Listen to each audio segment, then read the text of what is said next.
Operation सिंदूरच्या आधी पाकला alert का केलं होतं? जयशंकर यांचा व्हिडिओ शेअर करत राहुल गांधींचा सवाल.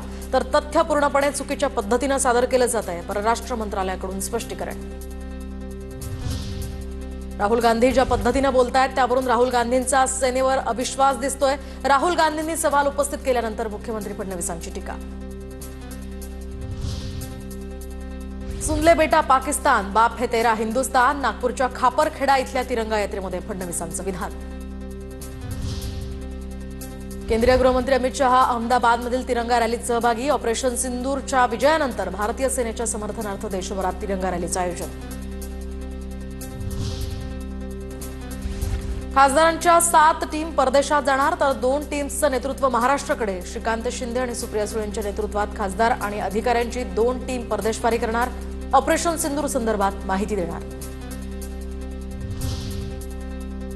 काँग्रेसनं 4 नावं सुचवली, पण मनमानीपणानं यादी बनवण्यात आली. परदेशात शिष्टमंडळ पाठवण्यावरून राजकारण, तर काँग्रेसच्या जयराम रमेश यांचा आरोप.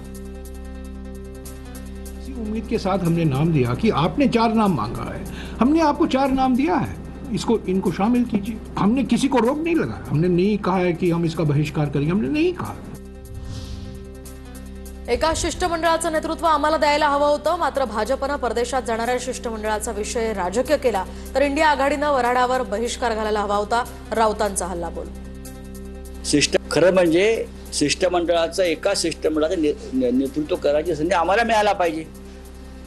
आमचे सदस्य जास्त आहेत, याचा अर्थ तुम्ही इथे सुद्धा राजकारण करा.